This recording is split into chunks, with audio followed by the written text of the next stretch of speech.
I'm from the Holy Hill, Wisconsin area. We have a beautiful ranch up there. I'm a native to that region, and also had the good experience of only being a couple hours from Chicago. And that's where I had the good fortune of working with the late Dr. Jaime, who was consultant to the Air Force Project Blue Book. And unbeknownst to most people, even within the UFO community, Dr. Jaime was becoming especially interested in crash retrieval cases. The very idea that the United States government, or even foreign governments, were in actual possession of the crashed remains of physical evidence demonstrating that we were dealing with a physical phenomenon. To this day, we still debate, and we will have private discussion about interdimensional travel and time travel and parallel universes. But as even Dr. Jaime, the very last time I saw him, and as an astronomer, he always wrestled. He had a problem with the vast distances from point A to B. He would use the analogy at Northwestern University when he was the head of the astronomy department, that if you would take something as simple as a playing card, and not the width, but the very thickness, would represent the distance from the Earth to the moon. That thickness equaling, as far as the distance from the Earth to the moon, how many playing cards would it take to reach our nearest star system, Alpha Centauri, which is 4.3 light years away? Would anyone even hazard a guess? 16 miles. Well, it was actually 19 miles. You were close. Or at least that's what Hynek always told us. 19 miles of playing cards. And it takes us 3 days to get to the moon. And as Stan knows, that you take a Saturn V rocket and reaching a escape velocity of 25,000 miles an hour, it just coasts the rest of the way. And that's how really and truly outdated even our propulsion, our rocket, our liquid fuel and solid fuel systems have become, that we can't even, we can, the point is we know we can, but that either due to the limited budgets or the limited free thinking, as far as the dreamer is, that always would try to go to the next level. And the development of both fusion or fission rockets that would have an endless power supply. And I know Stan always would use the same analogy as far as the Saturn V rocket, that, what was it, Stan, that if you could maintain that velocity, thank you, that acceleration as a Saturn V rocket, that in about a year's time you would be approaching the speed of light. At 1G acceleration. At 1G acceleration. Takes a year to get to C. And just imagine then that nearest star system, becomes a very, a attainable neighbor. It becomes something that, again, is within, as far as the physical laws that we feel that we're so governed by, in that we've been living with internal combustion engines and then rocket and jet propulsion for so many decades that, and especially as we've seen the budget of NASA diminish to the point that if any one of us would hazard a guess, if the Apollo program would have continued, if the same race to the moon that we had through the 1960s with the Soviets, with the Russians at that time, would have continued, and I think the plan beyond that point was that we were going to have a manned mission to Mars by the end of the 70s, and then and so on and so on. So just imagine now, after 40 years, what technology, what advances we would have, and for even the politicians who still continue to poo-poo the notion that there are no technological advancements by a space program. What nonsense. And it's certainly evidence as far as in studying UFOs. because if anything, it should have demonstrated to us that if anyone else can get here, as long as we remain on course, we someday would become their UFOs, so to speak. To me, that's always been a disconnect, the idea that no one else can get here, but that's precisely what we've been trying to do for these past 50 years. Become someone else's visitors, so to speak. Well, we've had visitors, as we know, or as many of us would try to demonstrate. And whether it be as far as the study of ancient astronauts, or even what we would call the modern age of ufology, starting in the summer of 1947. And in even accepting that there has been a progression, that you had an observational period where they came and essentially tested the waters. And I say they, we're talking about an intelligence off the planet. Where, first of all, what would be the first, concern that we would even have arriving at an inhabited planet? Well, we would check out their military potential. We'd see if they could hurt us. If they, would even intend to hurt us. Because what's the classic example that we see even, demonstrated in motion pictures, that whenever they arrive, the first thing we do is we try to kill them. We shoot them. So is there any wonder that if we are being visited, if we are being observed, that they have a very hands-off approach? And it may be for their own safety, as far as I'm concerned. But getting back to this progression, that you had a tremendous number of sightings, and of all places, and it should not be really any surprise that there were more, according to Project Blue Book, there were more sightings in New Mexico in the summer of 1947 than anywhere else in the country. Well, again, someone was very interested in our military potential. And we all know what was unique about New Mexico. We often ask, especially on college campuses, where was the first atomic bomb detonated? And most college professors have no idea. They'll say Japan. But it was New Mexico, as I'm sure most of you know. Just a couple hours west of Roswell. In fact, many of the older residents of Roswell still talk about seeing that flash and having no idea. There was nothing reported in the news at that time or thereafter.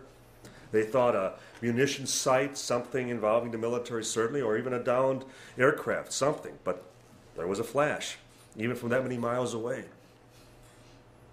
There was a famous scientist who was involved with the project, the late Chester Lytle, who had the bad experience of being at one of the atomic tests and looking at it with unprotected glasses and burned a hole right through the retina of his eye. And he lived with that for the next 50-some years, and he was also the oldest living hemophiliac in the country at that time. So he had to avoid surgery at all costs because, again, he was a bleeder. So we were exploring, we were getting into areas that, again, were making us a threat for the first time beyond our own planet, so to speak. So is there any surprise, again, that someone else would be interested? And it's often been speculated that, as we know, that first flash, that first detonation, is an intelligence signal still traveling out through the galaxy. It's a beacon. It's telling someone else that we are here, that someone is on this planet, at least of a somewhat intelligent nature, and that it took them another couple years to arrive in mass, as they did in the summer of 47. And just as by the volume, as far as of increased traffic, and the chance then of a potential accident or crash, it appears, as we have become convinced, that one did crash. That, in other words, for the growing number of UFO reports throughout that specific region, it's conceivable that one would eventually befall some form of mishap. an explosion, mid-air malfunction, struck by lightning, as is theorized as being one of the causes of the crash at Roswell. And what we covered yesterday was somewhat of the background, and then leading up to more and more of the testimony. A testimony that is admissible in a court of law. We have often said that we could take the Roswell case into any court of law and win hands down for the fact that we have all the circumstantial testimony. We have witnesses that in any other situation could place someone on death row. But yet when it comes to the subject of UFOs, it no longer apply. And to me, there too, that demonstrates a double standard that should long have been dismissed. Because if we're going to throw out only the Roswell deathbed testimonies, then we have to throw out all deathbed testimonies. And it's like the skeptics in the past, whenever we had a witness that was considered elderly. And I remember the late Philip Klass, who was probably one of the more notorious debunkers within the UFO field. And he was complaining about one of our witnesses being over 70 years old, and that you could not trust the memory or even the testimony of a 70-year-old. And I asked Phil, how old are you at that moment? And he says, well, I'm 72.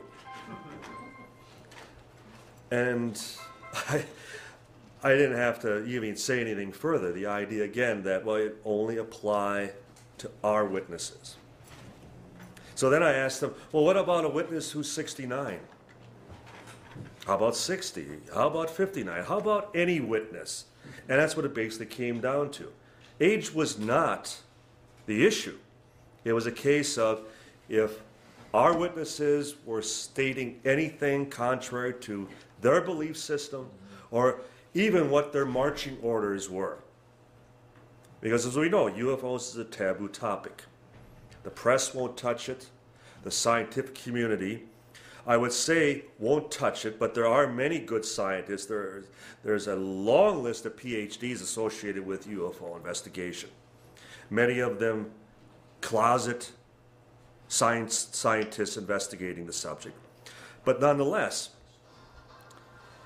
I would challenge anyone in looking into it the idea that name one other subject that the United States government has complete control over. As far as name one other phenomenon that the scientific community does not have access to the data. And therein, I think, lies the problem that the scientists who are involved in the study of UFOs are constantly having to cry, release the files, give us the information. And they're not asking their colleagues for the files, the documents. It's again always the government. And how is it that the government acquired all the documentation, all the physical evidence? Well, one crashed. And unfortunately, the good civilians who were involved at the time made the mistake of going to the government. And after World War II, the government walked on water. It saved the world as far as with the ending of World War II. And so there's no problem in accepting that if the government stated that they were in control of a particular situation, that they had the matter in hand, the press accepted it, the public accepted it. We're studying it. We're appointing a special UFO study group. We have our top scientists looking into it. Now think for a moment, scientists who are associated with the government is a bit of an oxymoron. Because how can you be a scientist and yet work for the government? Because anyone who works for the government, there obviously are always strings attached. We've seen many a scientist in the past who initially were very open-minded to the subject of UFOs. The late Carl Sagan being an example. But the moment there were government grants at stake, the moment there was government funding at stake, you quickly start singing their tune. Otherwise, you get cut off. So therein again lies the control even over the scientific community. So we can demonstrate the press doesn't report on this subject accurately or fairly, because all it takes is a phone call to an editor or the director of a news department. You either play by our rules or we cut you off, and that puts you out of business. You lose your license, as evidence what happened with reporters, with press at Roswell when they were receiving phone calls, for example, from the FCC in Washington. And they were told, you will lose your license within 24 hours if you don't stop releasing information on this case. So there's a track record. And as I've been describing, the same could be said of the scientific community. Because the government, the military, doesn't manufacture, doesn't produce anything. Everything is contracted out into the private sector. And as a result, you then work for the government. When Oshkosh, for example, here in the central part of Wisconsin, gets a contract as far as on manufacturing, as far as all-terrain vehicles or giant, as far as military trucks to be used over in the Middle East, you're talking multi-million-dollar contracts. And as a result, you play by their game. You play by their rules. So I'm stating all this just to establish a primer. The idea that, well, the information is all there. It's just easily accessible. How come these laboratories, how come these universities, how come these professors aren't willing to look into it? Then ask yourself, who funds most of their research? It's not the private sector. And then, if these witnesses are willing to go public, how come they don't go to the press?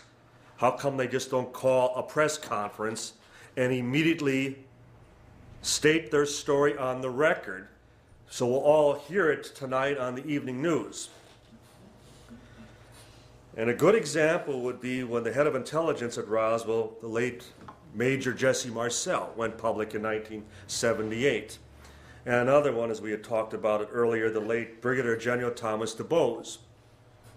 You have two major witnesses going on the record stating firsthand involvement, either as to being party to the cover-up, substituting a weather balloon for the real material, for example, or in Major Marcel's case, handling the material, and as he stated, being familiar with both domestic and foreign materials. This was something not made on this earth.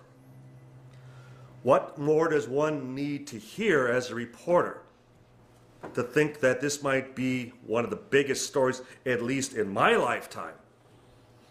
And again, they don't touch it. You need to start asking yourselves, why? Is it because there's nothing to it? Or because it's so big?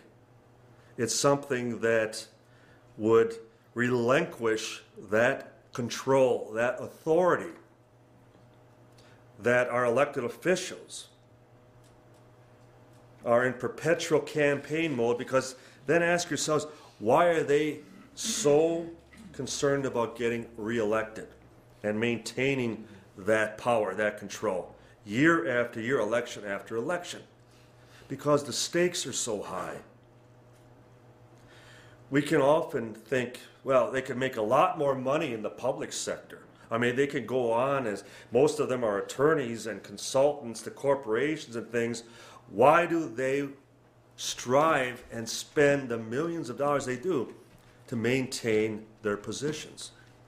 Because to remain in power is to also remain in control. And when you're in control, you also control the information, such as, do UFOs exist? Are we being visited? Was there a crash at Roswell in 1947? So we need to keep asking questions whenever we hear any story. There are two sides. And just because the press tells us something isn't true, question, what is their agenda?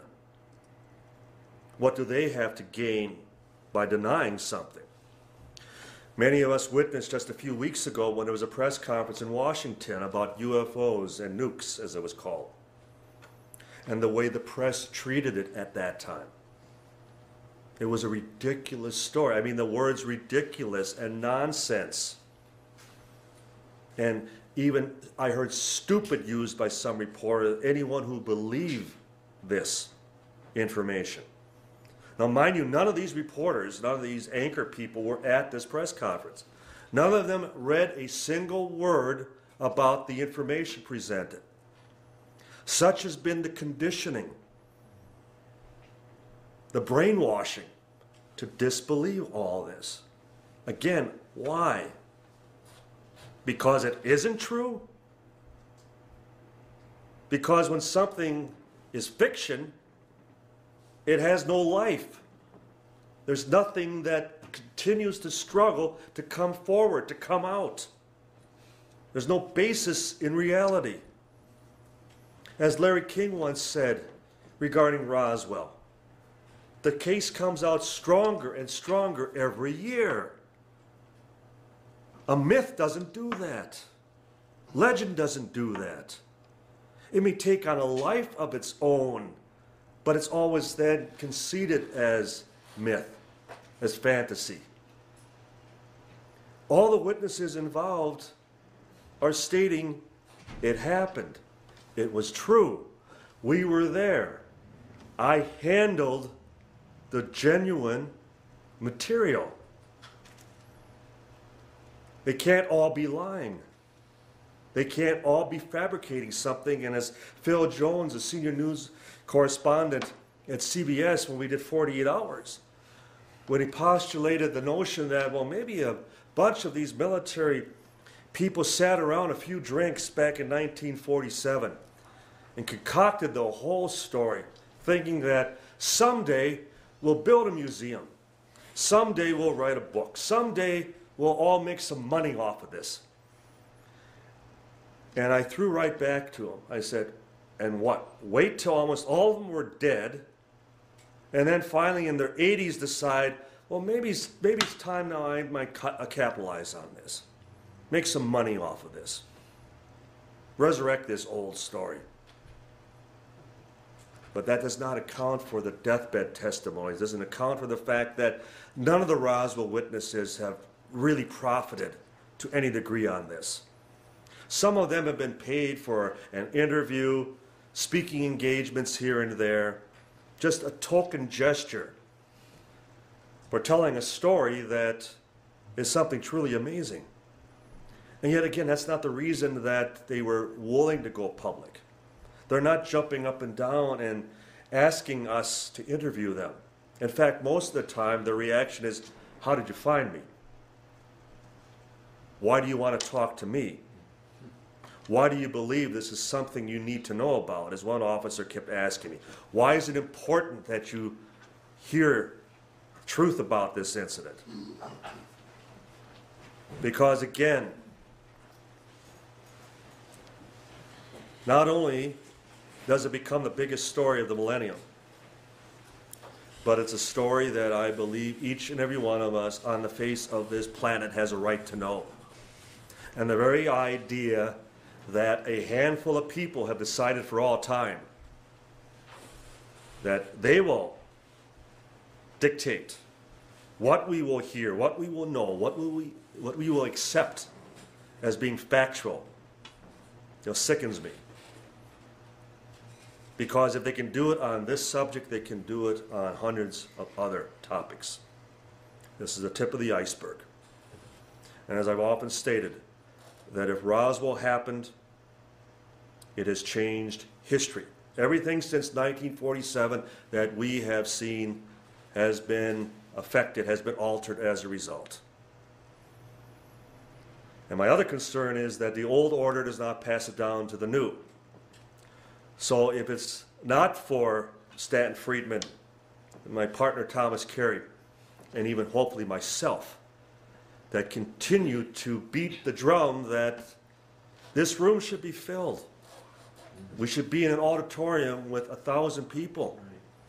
Why is it that, again, because it comes down to the conditioning, the indoctrination, because most people have been, again, accepting what the press tells them, what the government tells them. Why do you think they try to get control of our children as fast as they do? Because that's when the indoctrination starts. And one of the first things that when the subject comes up, and if a young child just happens to see something on TV about UFOs or about Roswell, and they might repeat it in school the next day, we know what the teacher's reaction is going to be. Nonsense. That's fairy tales. That belongs with Mother Goose.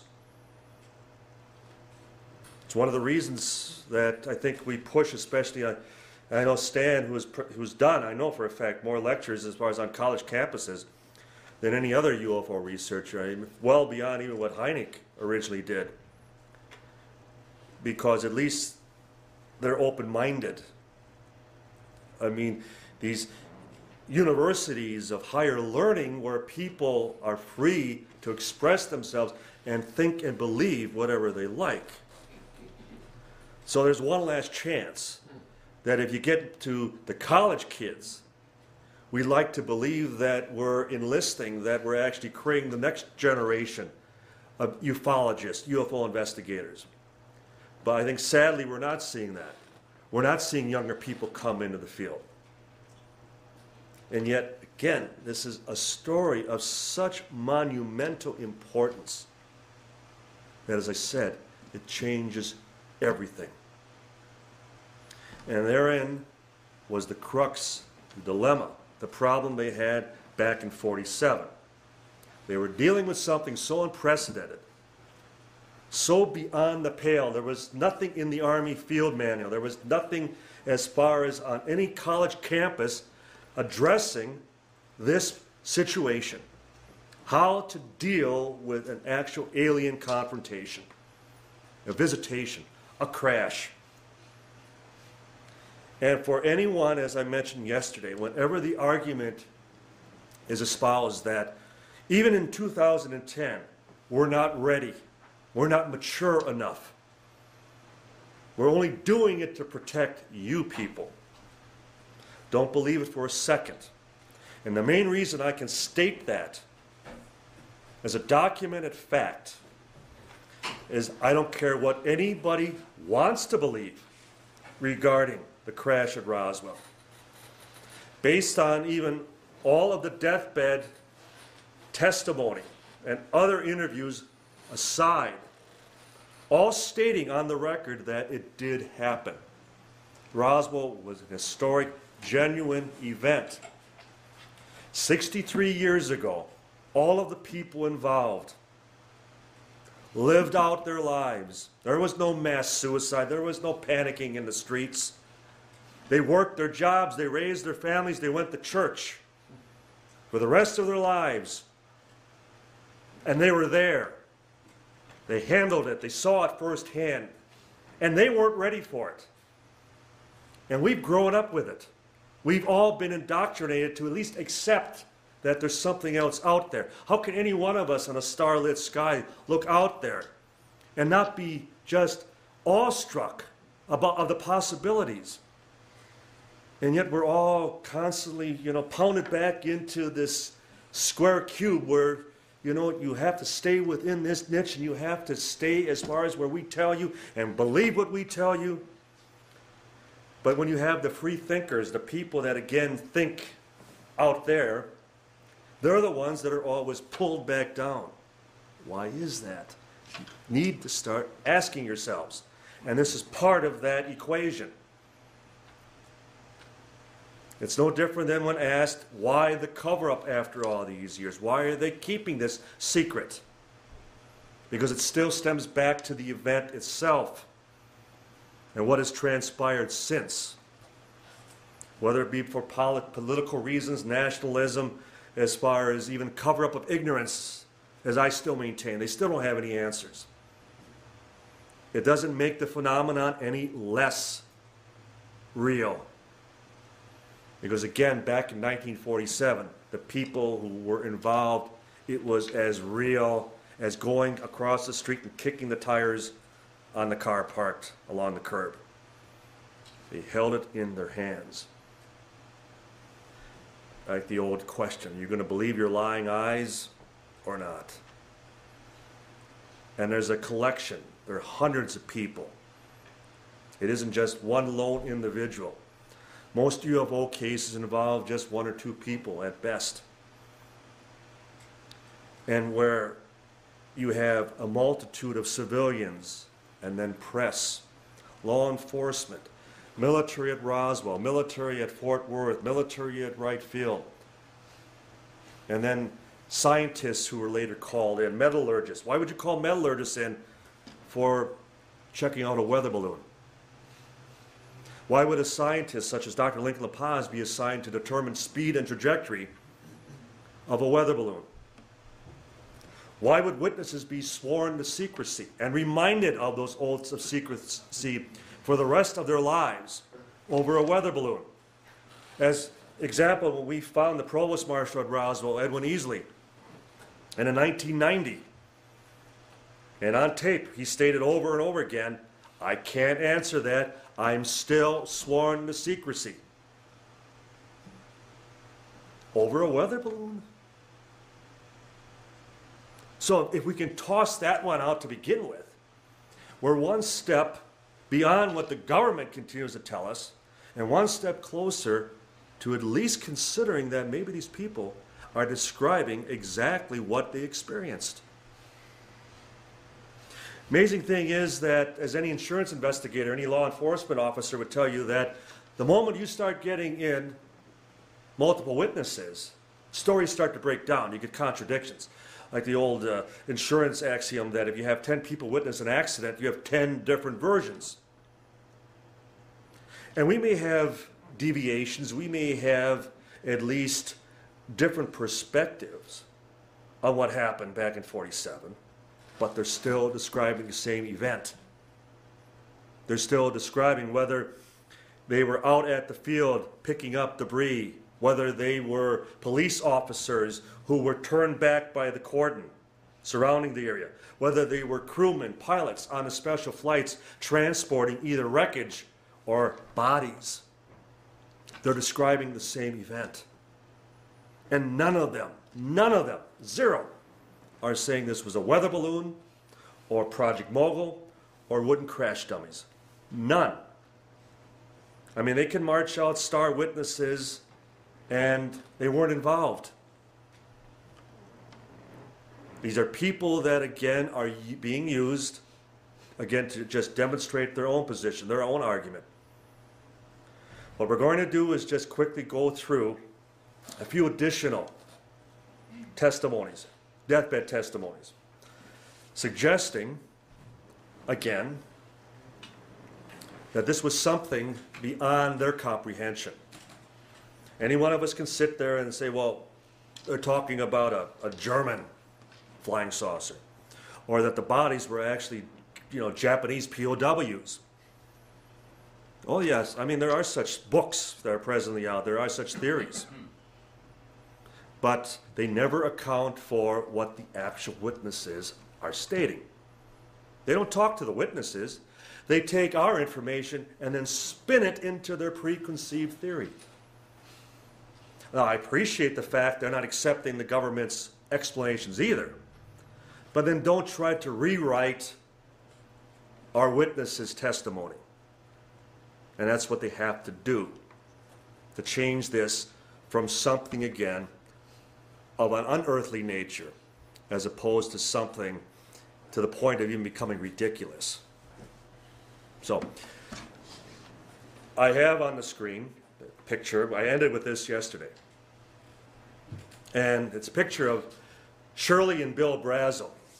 Bill being the son of the very rancher, W. Mac Brazel, who found the debris field, discovered the debris field after that severe lightning storm, beginning of July of 1947. And I told the story related to us not only by Bill, but also his wife Shirley, and then later their daughter, Fawn Fritz. And Bill would read about his father being detained at the base in Roswell after the incident. The ranch was not being manned by anyone else at that time. So he felt they better get to the ranch to start addressing the cattle and the sheep, the livestock. And his father would return about a week later. Wouldn't want to talk about it. Better you don't know. Better I don't say a word about it. His father was very bitter over it. Wouldn't talk to any of the neighbors about it. Would make comments that he felt as though he was in jail. That they kept him up all hours. That they kept asking him the same questions over and over again. Now mind you, this is after the weather balloon explanation. So why are they still so concerned about the original civilian involved with the incident unless he saw something much more amazing? But Bill himself wasn't getting any cooperation from his father. So the next few weeks after the military cleanup had been completed, after heavy rains, he would go out to the site, and every so often he would find something washed to the surface. Something would start, glimmering off of the sunlight. And he found enough pieces within the next few weeks to fill up a cigar box. And his wife Shirley would describe to us that he'd work the ranch, and when he would come in and sit down to dinner each evening, he would always take a piece out from his leather chaps. And it was about the size of a handkerchief. And she'd watch as he would take his buck knife, as they called them. It's a hardened steel pocket knife that cuts through wire, sheet metal, and yet it couldn't cut through this material. It couldn't scratch it. Had no effect whatsoever. She'd watch as he'd hold his lighter to it. Still no effect. Paper thin. And then she would watch as he would crumble. He would crease, he would fold. He'd wad it into a ball, and no matter what he would do with it, he'd lay it onto the table and it would just flow like water. Now this is in 1947. And she's describing, as she's serving his dinner, watching him put on this show for her night after night. And it wasn't just a one-time thing. As I said, it was night after night. Because no matter what he did with this piece of material, it had no negative effect. It always very happily returned back to its normal state. Well, Brazel, sometime thereafter, would be approached by a few neighbors. They were out playing pool one night at the local pub. And I say local pub, it's about an hour and a half away. And someone brought it up. Did you ever find any of that same wreckage, debris your father found? And Bill made the mistake. Well, as he put it, I found a few scraps. And who should be at his house, the ranch house, the very next morning? But a captain by the name of Armstrong. And we learned that the name Armstrong was absolutely correct.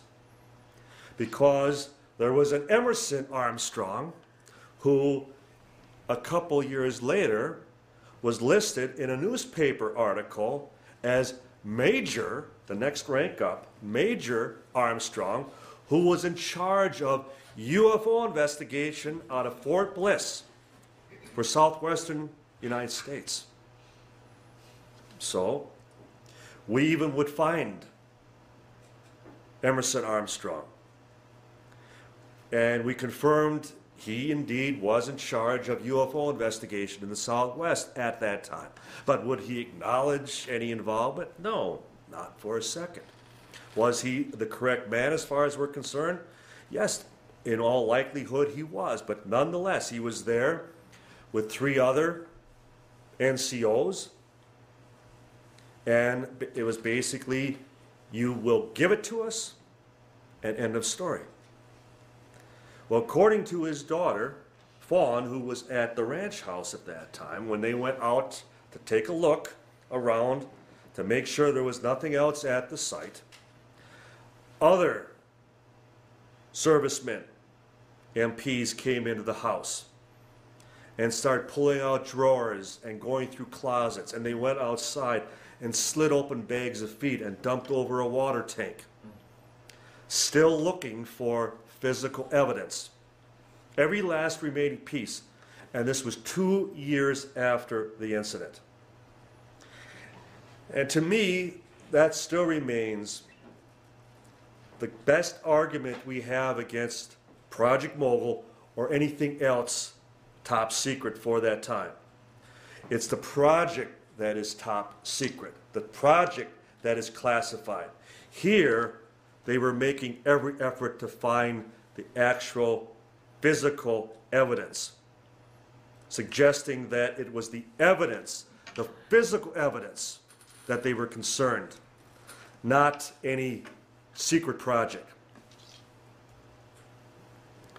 I mentioned star witnesses earlier. This is Mac Brazel's late daughter. Her last name was Schreiber. Bessie Brazel Schreiber. She lived for probably the last 30, 35 years outside of Portland, Oregon. And last time we met with her, and I remember the first time I spoke with her over the phone, and she told me how, as a young teenage girl at that time, she was already becoming interested in young boys. And yet, the Brazel family didn't live on that ranch. Mac was the foreman. They actually lived as far as in Tularosa, a good hour from there to the south. That's where the Brazel family lived, and their father then supervised the ranch, and he would often come home on the weekends. So Bessie started to describe how she was there when her father found this material. And they went out with a gunny sack over their shoulders, and they started to pick up all these pieces of a weather balloon. Some of them even had flowers on them, on some of the tape.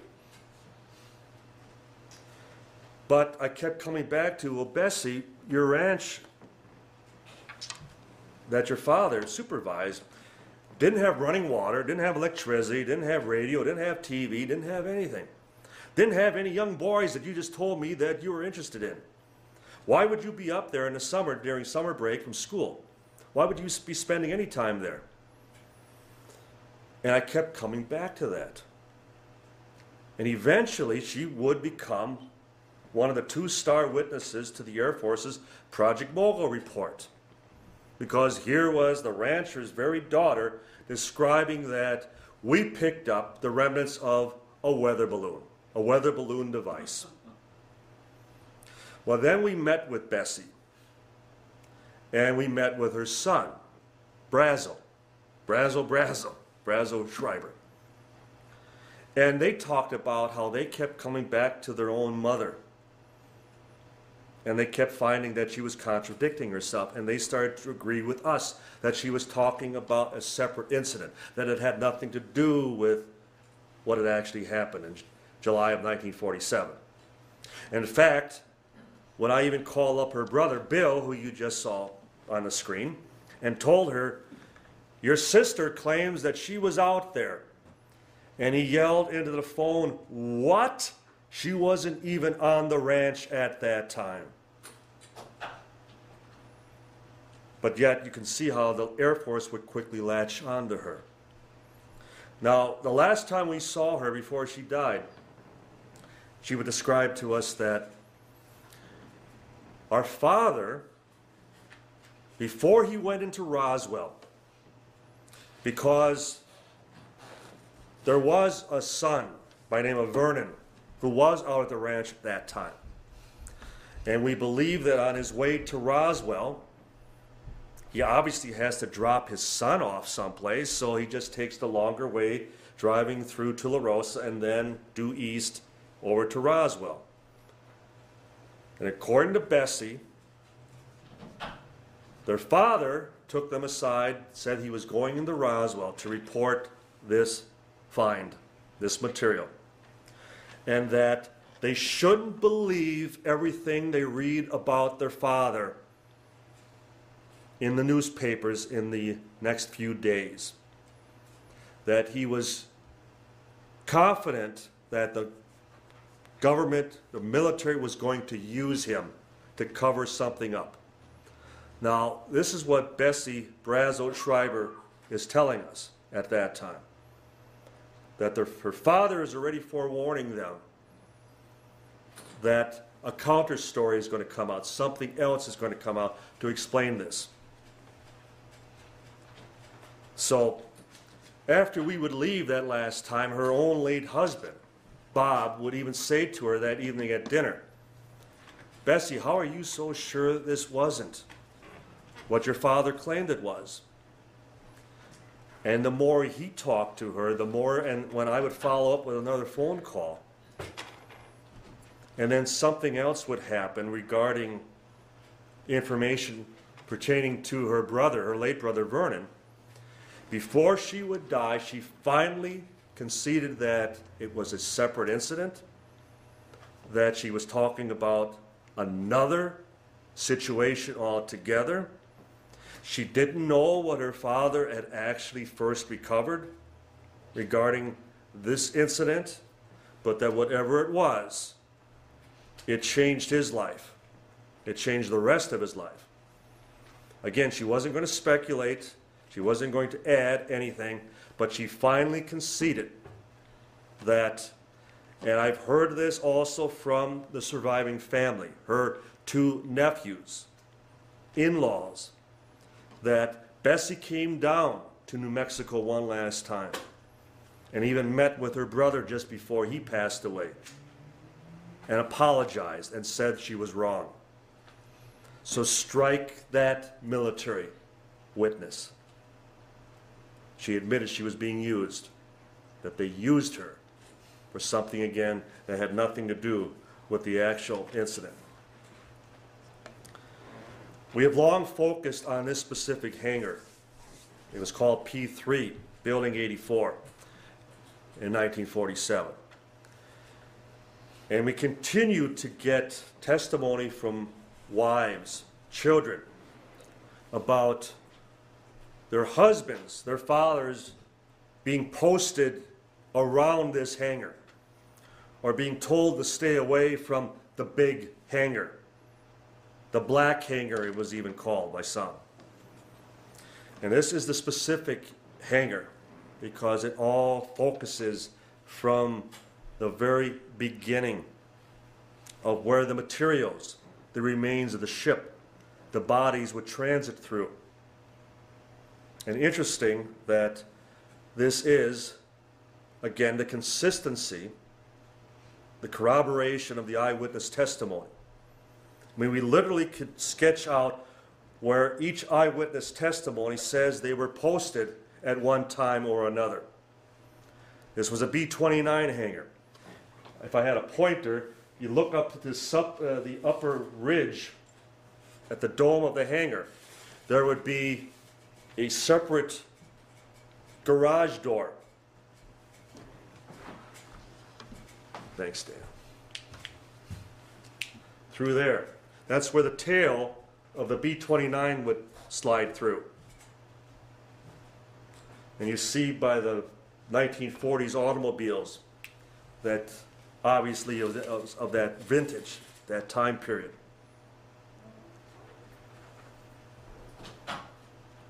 In his sworn statement, his sealed statement I should call it more accurately, where Walter Hott described that he was allowed, as the public information officer, to go to the hangar and seeing wreckage, seeing what was shaped more like an egg, like a pod of some sort, and then seeing bodies under a tarp. His was one of many descriptions, whether it was Pappy Henderson, whether it was other pilots involved, whether it was MPs such as Eli Benjamin describing being posted around this hangar. Again, all focused on this one specific area. What's unique to this hangar is that it's also adjacent to the tarmac, which leads to the east gate. And we've had numerous eyewitnesses describe how materials, trucks, would come in from the east side of the base. Not through the front gate proper, but rather circle around the city of Roswell and then come through the east gate and directly to this hangar where you, in essence, would bypass the base proper. You could essentially sneak through the base and nobody would know anything about it. This is a picture of the late Mary Cavett, who was the wife to the head of counterintelligence we spoke about in great detail yesterday, Captain Sheridan Cavett, who retired as lieutenant colonel. And Cavett was the second star witness. There were two. I mentioned Bessie Brazel, we went through that, Brazel's daughter, and Sheridan Cavett being the second one.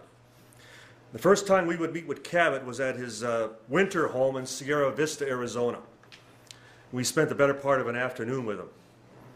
And for about 4 hours, we listened to nothing but, "I wasn't there, I don't know what you're talking about, I have nothing further to say about it."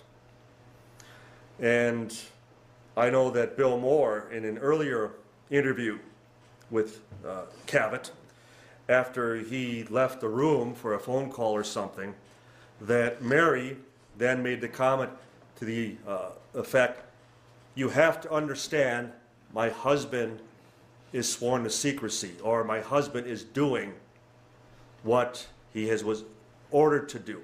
He can't say anything more about this." So she was conceding, as she would then later to us, that her husband was merely following orders. That same afternoon, when we finally left and we were walking out to the car, and Cavett walking out with us, he said, "Boys, I need to know one last thing." After what could have been construed as a wasted afternoon on our part, but nonetheless, we knew that we had someone who could tell us the whole story, beginning to end. He didn't go on any special flights. He didn't, get sent out as far as any wild goose chases. He wasn't out at the debris field overnight. He was at all locations. He was involved in all aspects because he was in charge of counterintelligence, predecessor to the CIA at that time. And as a result, we knew that we had one of the big fish, so to speak. So as we're getting into our car, Cavett says to us, or he asks us, "I need to know one thing.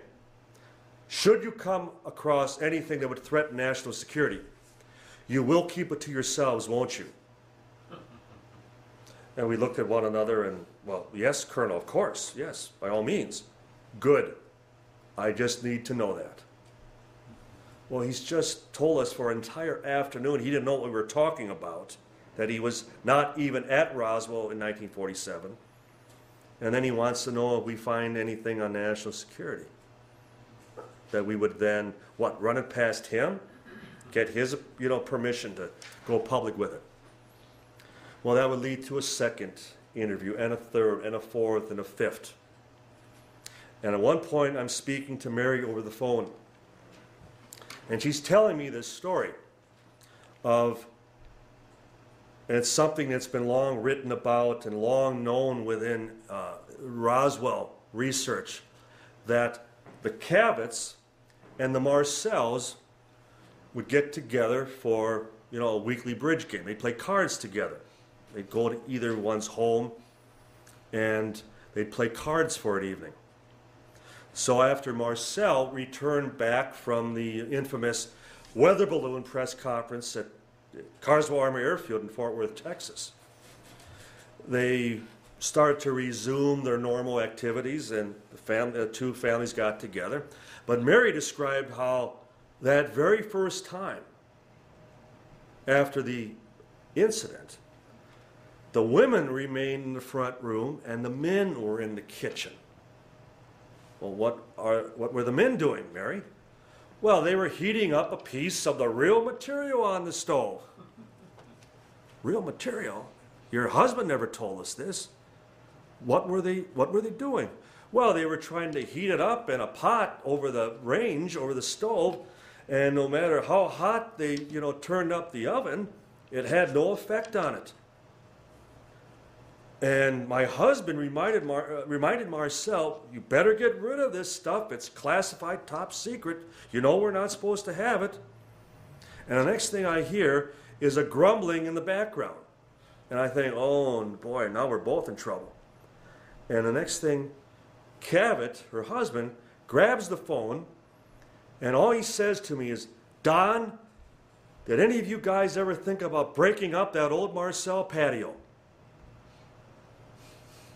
And that was based on the original description by first Jess Sr., Jess Marcel, and then his son, Jess Jr., that Mrs. Marcel would sweep out the kitchen. And there had been a new patio. There was a concrete patio poured outside. And somehow that's still a shard, a sliver of material could have been preserved under that new patio. So that's what Cabot was referring to. Did you ever think about breaking up that old Marcel patio? And it even went back a few nights earlier when Marcel was returning back from the debris field. And after midnight, when he wakes up his wife and son, Jesse Jr., takes them into the kitchen. And the floor is covered with all this wreckage he's just brought in from the crash site. And then they gathered back up and put it back in the boxes, and Marcel would then take it back to the base upon his return from the actual debris field. So again, the question of, was something swept out the back door onto the new patio slab? Well, anyway, there's Cabot, actually, suggesting, why don't you guys, actually look into that old patio? So after Cabot would die, I would go back and we would meet with Mary once again up in Sequim, Washington, their regular home. And I'd ask her, you never told us, you didn't have a chance to tell us what became of that piece that they were heating up on the stove.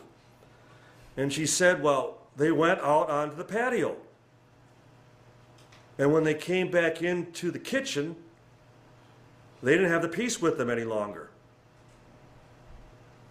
So again, it would suggest that I guess we need to go back and re-examine that concrete slab, which unfortunately past homeowners built a family room over now.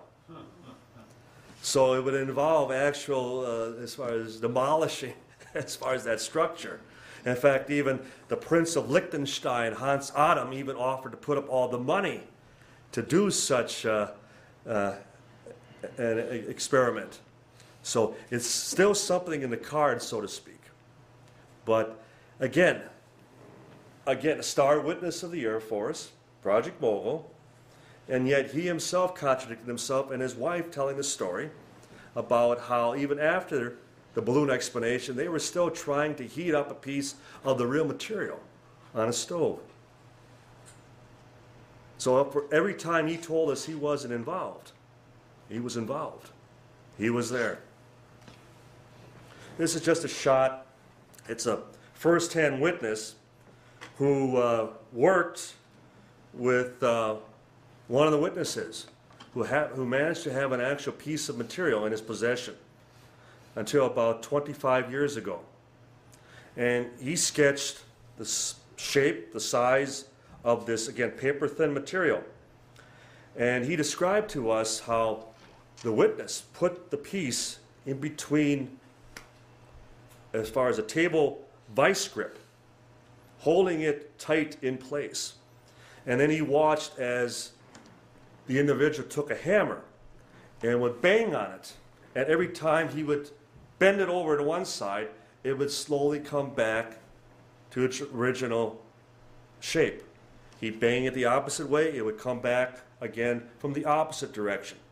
No matter what he did to it, it would always return back to its original shape and position.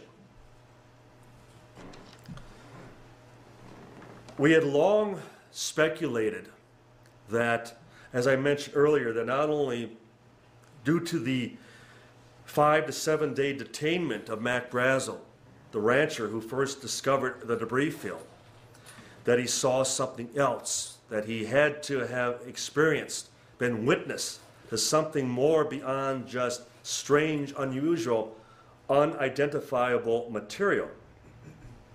And then later, we would determine through even first-hand testimony, such as one of the local ranchers' sons, Sidney Jack Wright, that within a day after the discovery of the wreckage, whether it was due to circling birds or just exploring outward from the site, thinking that if I have debris of some aircraft crash, there has to be bodies someplace. He would discover a number of bodies about 2.5 miles to the east-southeast of that debris field. Well, in the same sense, we had also questioned how is it that the debris field is in one county and you have Chavez County, where Roswell is located, that you would have their sheriff's department, their fire department involved in another county. There's no jurisdiction. They'd have no authority. So it continued to suggest something much closer to Roswell itself. And we kept hearing 40 miles, whether it was with the sheriff, his granddaughter, Barbara Duggar, 40 miles, police officers who were involved, 40 miles north of town. There was an MP who was posted as far as at a checkpoint north of Roswell. And again, 40 miles north. And then we kept searching specifically for ranch owners from that time who may have been involved. And we kept hearing about black rock, an outgrowth of black stone, and a downed old wooden windmill and a water tank. And we kept hearing about how ranchers on adjoining ranches were awakened during the middle of the night. Come and see the little people. Come and see what just crashed at the next ranch. And then the length of the drive, the time involved. And then actually getting first-hand witnesses, now 2, that have taken us to this site, which we call the impact site. It's about 36.5 miles north of Roswell. The debris field is 65 miles to the northwest, and this site is almost 40 miles, just north of town, within the same county. So in other words, the sheriff's department, the fire department, it would have been within their districts. And the testimony, the description there of the recovery of the remains of the ship and the additional bodies. So we're potentially out talking about 3 sites: a debris field, a body site about 2.5 miles east-southeast from that location, which the rancher Mac Brazel, and the testimony of a number of younger men and a girl at that time, and the impact site, much closer to Roswell. So that in itself rules out any type of weather balloon. The fact that you have multiple sites involving appreciably sized objects and bodies. What weather balloons involve bodies? This is a picture of the late Arthur Exxon. And we would meet with him in Riverside, California, and met with him just a year before he died one last opportunity. And Exxon was a first lieutenant working with T3, which would become the Foreign Technology Division. At the Patterson site, you had two adjoining bases in 1947. You had Patterson Field and you had Wright Field. In January of 48, they became an Air Force facility, and it became Wright-Patterson, as we all know it today. But foreign technology was located on the Patterson side, where Exxon was being trained. And he was aware that the materials were coming in. They were told to prep the labs, that the wreckage from Roswell was coming to their particular facility. And he would describe that he didn't see firsthand, but he was told again by his colleagues at the labs that upon first examination, because no one could identify the remnants from Roswell, that it had to be Soviet, it had to be Russian, but that after it was tested, stress tests, heat tests, fracture tests, that there was a unanimous consensus that the material had to be from space. In other words, it was not manufactured here. Now, Exxon was a POW from World War II. He was captured by the Germans. He had a long, rich history as far as not only working at the Pentagon, but also as far as in ballistic missile facilities. He would also go on to be a base commander at that very base, Wright-Patterson, in 1964. And even while he was there, he told us that there were areas that were totally off limits to even the base commander.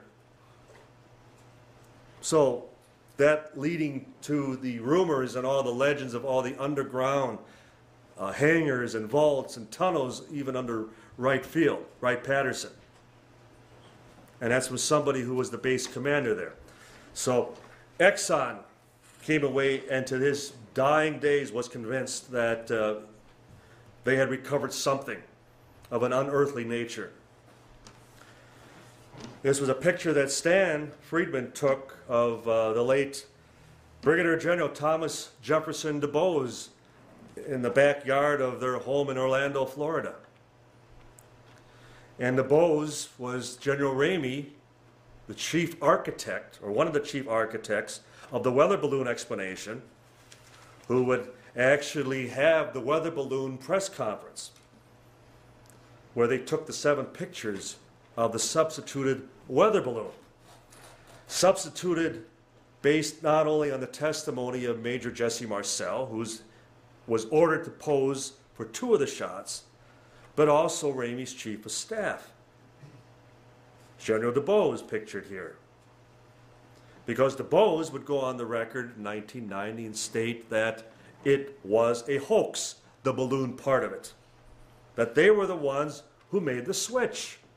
They were the ones who switched the real material for the weather balloon. You didn't read about that in the press, did you? A brigadier general coming forward and stating that the balloon explanation at Roswell is a hoax. I know because we were the ones who put the balloon in place of the real material on the floor in General Ramey's office. But you're hearing it from us, just as you would hear it as we have General DuBose on video describing precisely that afternoon, that late afternoon. That it was, again, an old switcheroo. That the real material was on its way to Wright Field, while the phony material was scattered on the floor for a lone photographer by the name of James Bond Johnson from the Fort Worth Star-Telegraph to take pictures. And those are the pictures that went around the world. The weather balloon. It's just a weather balloon.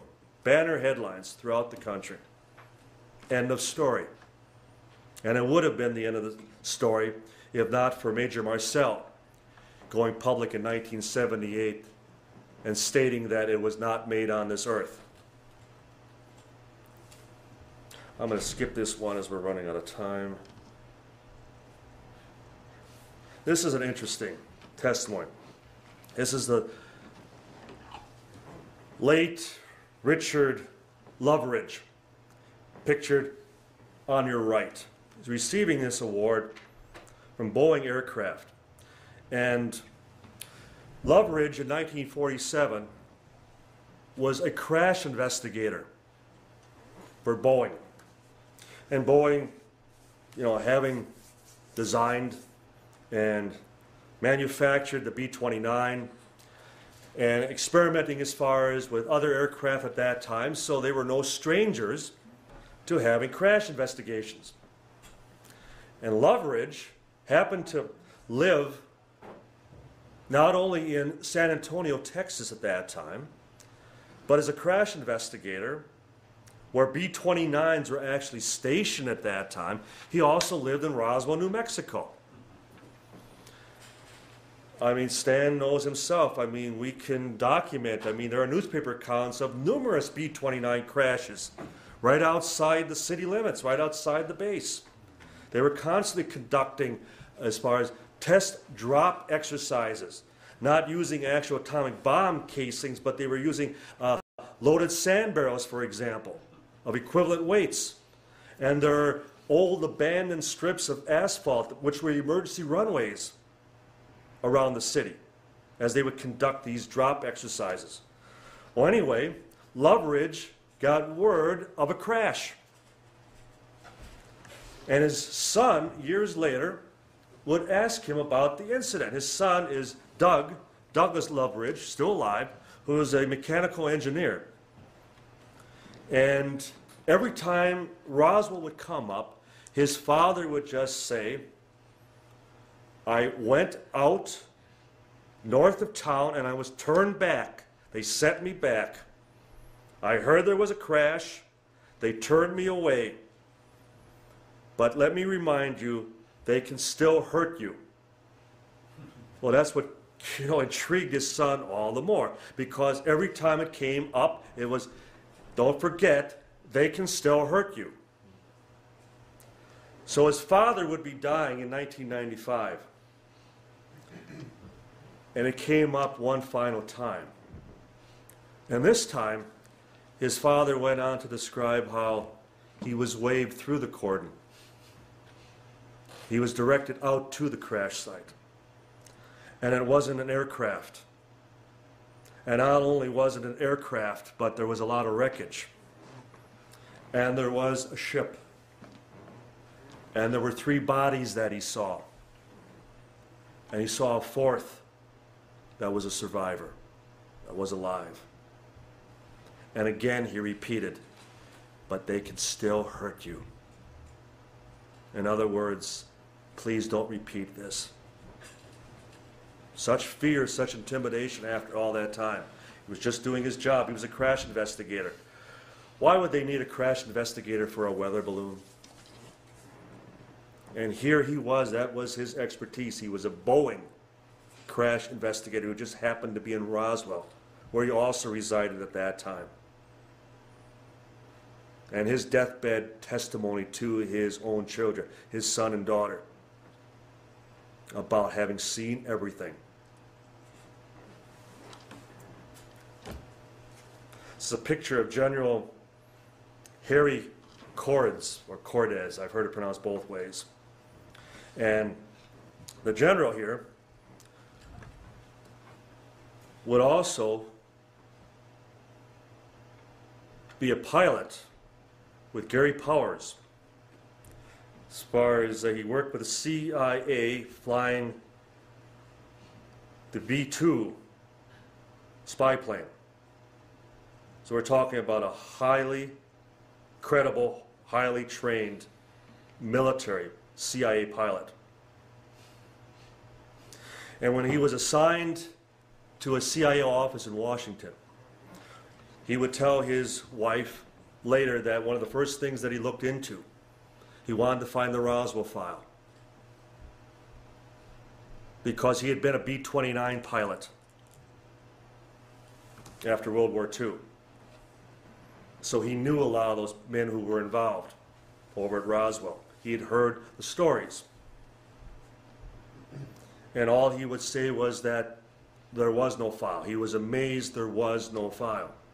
And yet he heard firsthand all the eyewitness testimony. And yet he would tell his wife that what he had heard, it had convinced him it was extraterrestrial. There was no doubt as far as he was concerned at all. And that his wife now is very outspoken. Not for what he would tell her, but the fact that he remained that firm in his own conviction, that indeed Roswell was extraterrestrial. This was an interesting story. This is a private first class by the name of Edward Harrison.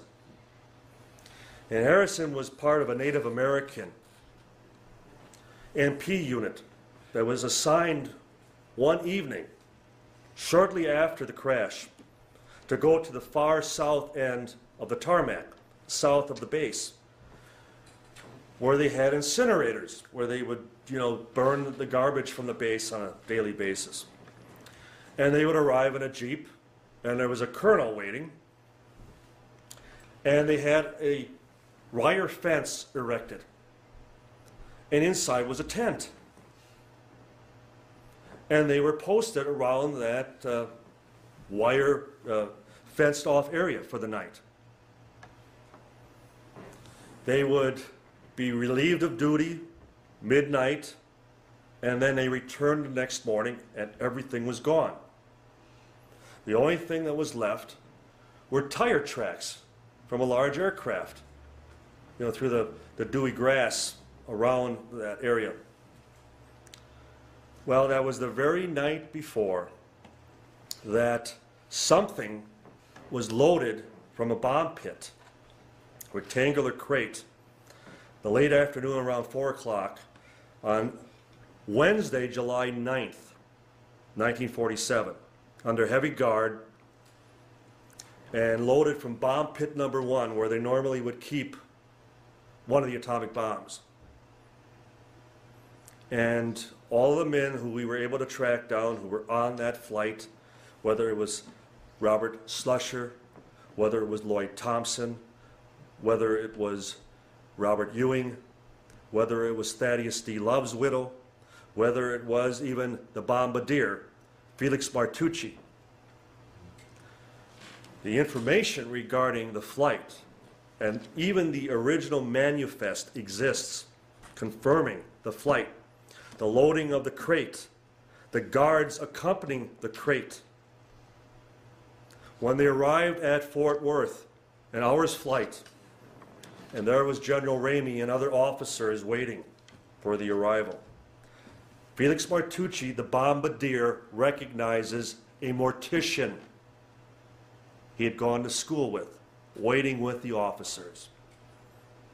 He even would deboard the plane and go out and greet his old friend. And when they were debriefed, the other men were kept on the plane, and when they taxied and returned back to Roswell, Martucci would make the comment, "Boys, we just made history." And they then, throughout their lives, they realized what they had just flown to Fort Worth. The same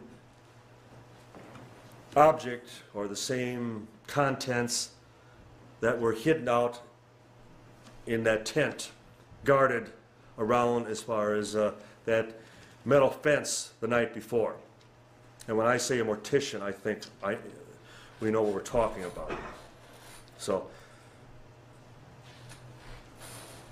we're going to end with, and Hopefully some of you recognize this gentleman. He was last Apollo astronaut to walk on the moon. He's a PhD graduate of MIT, Dr. Edgar Mitchell. And how many know that the true American hero, Edgar Mitchell, grew up south of Roswell, New Mexico in 1947? In fact, he was in high school at that time, down in a small town as far as Artesia, about a half hour south. And if I were to tell you that at the time, all the talk wasn't about a balloon or about a plane crash or a rocket crash, it was all about the flying saucer crash. All the buzz throughout the whole community was about the little men, the little people. And that even years later, many years after the balloon explanation was still holding tight the truth, he'd go back to Roswell. He'd meet these old friends, and they would still tell him it was a flying saucer. And then when he would receive assignments and he would spend time in Washington and even spend time at the Pentagon, and he would ask high-ranking officers, what really happened back there in 1947? There was no talk of weather balloons or Project Mogul or wooden crash dummies. It was all basically, don't ask. But it happened. And then Dr. Mitchell would start talking to more and more of the old military people who were actually there. The former base commander, Colonel William Blanchard. Many of us know the story of the late Senator Barry Goldwater and his efforts, his attempts to find out what really happened. What was in the Blue Room at Wright-Patterson Air Force Base? What physical evidence do you actually have? At least allow me to see the files. And as he would describe, it was the one and only time that he was ever cussed out by General Curtis LeMay when he told him, hell no, and don't ever ask me again. And if you ever do ask me again, I'll personally see that you're court-martialed. And Dr. Mitchell would be the recipient of the same source as Goldwater. Then four-star general, Colonel Blanchard from Roswell. Colonel Butch Blanchard, the head officer of the 509th, who saw everything, who knew everything. The one thing, after having experienced World War II, Blanchard would have been number 2 man dropping the atomic bomb before Charles Sweeney was substituted. He was that high on the totem pole. We're led to believe that Colonel Blanchard and all the people that Dr. Mitchell spoke to, who told him that it did happen and was the recovery of a flying saucer. And none of those men were demoted. None of them were denounced. Blanchard would go on to become, as I said, a 4-star general and would continue talking to Goldwater, to Mitchell, telling them it did happen. It wasn't from here. What would possess these people up to even the times of their deaths to continue perpetrating a lie, perpetuating a lie? To what ends? To what gains? As we know, deathbeds are admissible in a court of law for a reason. And down to a man, woman, and child, they're all stating it did happen. And they're saying that for a reason. As I said, there should be 1,000 people here tonight. They're stating it that we all start to listen. Because we're talking about one of the greatest stories of all time being buried with them. It's too late for them. It's not too late for us to start to listen to them, though. Many of us will hopefully vote in the next couple of days. For whatever party, for whatever side, for whatever reason. But it's not going to change anything, is it? When it comes to a story of this magnitude. Everything remains status quo. We vote by our wallets. We vote as far as by whatever affects us personally. But again, we need to look beyond. We need to look outside. We need to realize that something this big can't be covered up forever. And all it takes is for each and every one of us to finally start shouting out, we demand the truth, no matter what it is, no matter how it changes things. And all we have to remind them is in 1947, it didn't change them. They still remained good civilians, good American citizens, good fathers, good mothers, and now they're all long gone. And the rest are now following just as quickly. The greatest tragedy of all would be that Roswell would be forever forgotten. Because after the last witness is gone, it does become cover-up complete. So your assignments, your missions tonight is the next time there's an event like this or anything of this nature. Try to bring someone else. Try to get someone else interested enough to at least look at the evidence, look at the information, listen to the people who were actually involved, and then ask yourselves, who should we trust more? The people whose business is to control us, control our lives, control our every activities, or the people who just happen to experience something so unearthly that who are we to say they're not right? Who are we, or who is anyone to say that a story that is crying out for disclosure needs to finally come out and demonstrate to us that if someone else can make it, we can make it too. Thank you. If we want to talk about Roswell, let's talk about this cover-up. Let's talk about that cover-up. Let's talk about the fact that back in 1947, they were releasing radioactive gas over Seattle, Washington, to see how quickly it would affect civilians. And 5 people died. Let's talk about the staged rehearsal of the invasion of Normandy in the British Isles. And 1,000 men drowned, and all those families were told, your men, your sons, your husbands died in battle. When in reality, they died in the rehearsal. It didn't come out until 1989. And so I'm going through this, and I'm watching as the audience is doing this more and more. And all at once, Major McGaha stands up from behind the table and goes, I've had enough. I've heard enough. I'm not about to sit here, and if anyone thinks the United States military has conducted a cover-up in its history, has another thing coming. And his own peers laughed at him. And he stormed off the stage, and I stood up and I went, 1 down, 2 to go.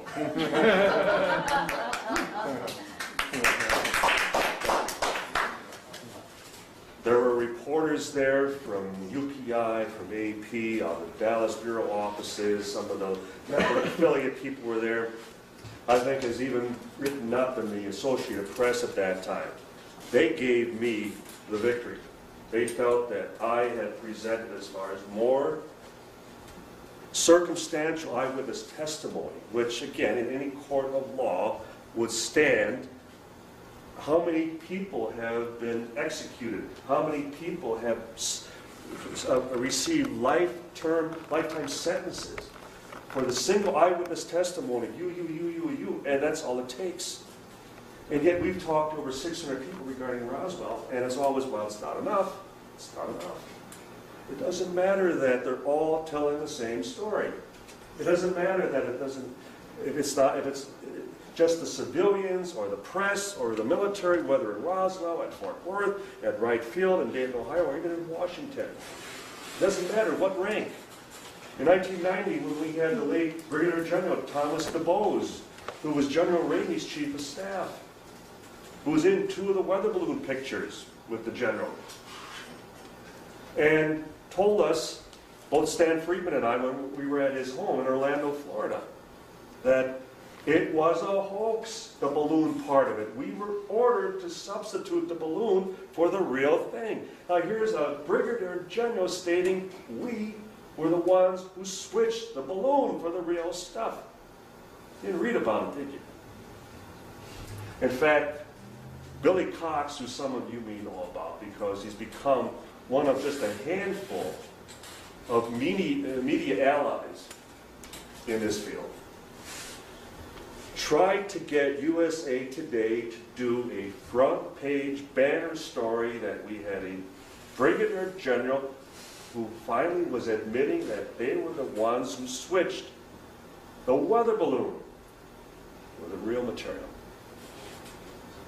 And Billy Cox almost lost his job over it. In fact, the article finally wound up only in the Florida edition in the D entertainment section. Because again, that's how they were hiding it. That's how they were slipping it under the carpet. They weren't about to let this come out. Just imagine the can of worms, because then the general would also have to point fingers. And again, you have to ask yourselves, why don't they want this to come out? Why is it that so many of the people involved, right to their very deathbeds, are refusing to talk about what we certainly, I think, could come to some consensus, if true, would be the story of the millennium. Biggest story in 1,000 years. And what possesses our so-called elected officials to decide for all of us? That they've decided for all time that these people who were involved are going to take this to their graves. I think a lot of you have seen even the most recent Indiana Jones movie. And it's actually a continuation. I think most of us have seen the very first one, Raiders of the Lost Ark, and the final scene of the Ark of the Covenant being lowered into a crate, stamped top secret, and then wheeled into a hangar full of 1,000 other crates. Well, at the very time, that was in 1981, and Dr. Jalin Hynek, our scientific director at that time, was already meeting with Spielberg about doing a sequel to the Close Encounters of the Third Kind movie that Hynek had consulted on. So I would talk to Dr. Hynek and I would ask, the next time you meet with Spielberg, ask him what he was implying in that closing scene. And some months would pass and Dr. Hynek would call up from Los Angeles just after he's had breakfast with Spielberg. And he goes, Don, you're absolutely correct. Spielberg is suggesting that if they had a crash saucer from Roswell, that's what they would do with it. You can't figure it out, you bury it. You crate it up and you hide it. And I think Tracy Torme, the screenwriter, the son of the singer-composer, probably gives the best analogy when he suggests that if you take something as simple as a toaster, and if you could teleport it back in time, say back to the Middle Ages, the Dark Ages, and they could possibly take it apart and even put it back together again. But if you can't plug it in, you can't get it to work. And that's what we still maintain, that's what we still believe regarding, the recovery at Roswell. They can't plug it in. They can't get it to work. And the reason I say that is because we have a growing number of witnesses who describe that the object, the pod, the capsule, whatever it was that contained the bodies, didn't have a moving part on it.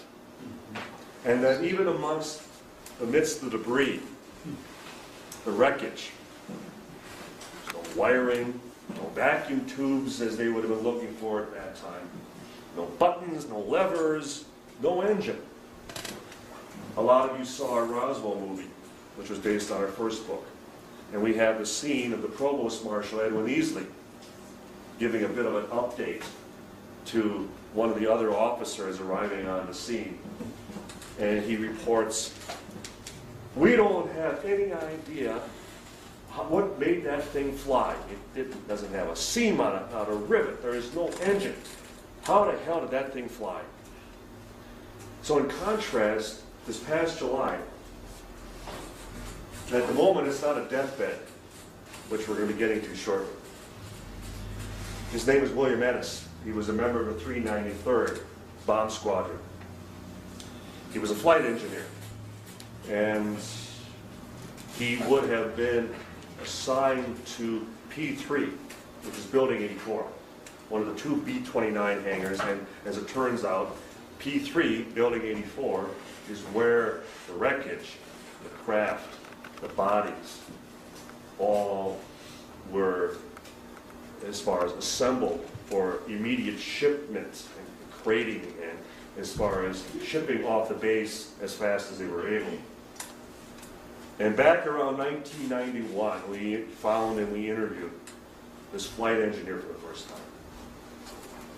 And he would just laugh it off and say it was just simply a weather balloon, nothing to it.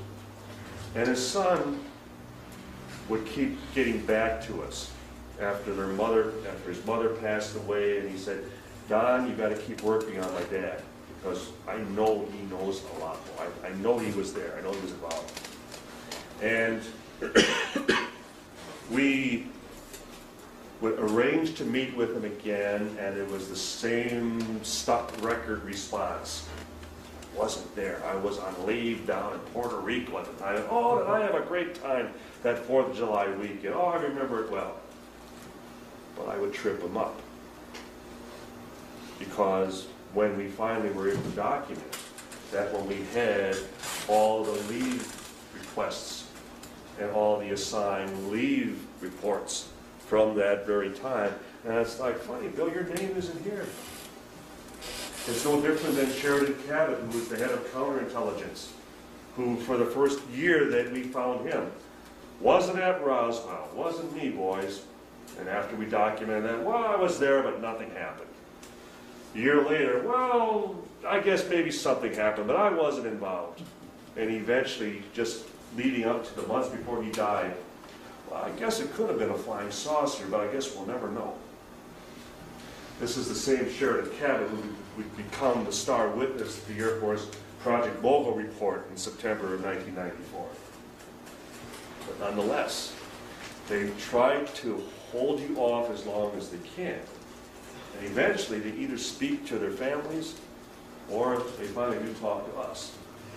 Now, I mentioned Bill Ennis, and I mentioned him on Friday, but I'll just describe again quickly.